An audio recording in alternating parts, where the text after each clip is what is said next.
Bila kaki kamu tiba-tiba kejang semasa tidur, mungkin bukan kerana kekurangan kalsium.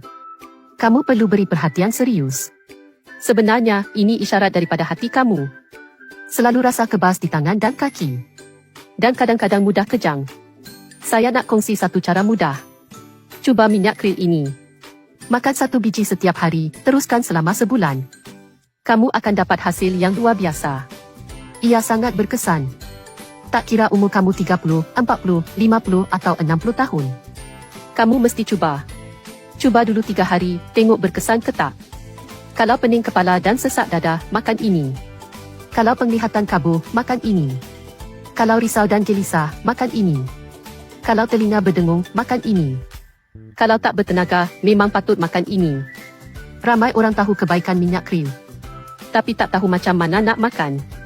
Saya cadangkan kamu makan 2 biji setiap hari. Lepas makan, kamu akan rasa badan sangat selesa. Macam mana nak kenal minyak krill tulen? Mesti pastikan produk asli.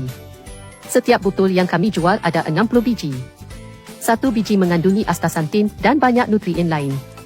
Nilai nutrisinya 50 kali ganda lebih tinggi daripada minyak ikan.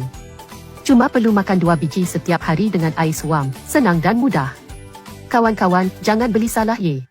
Tak perlu beli 10 atau 8 botol.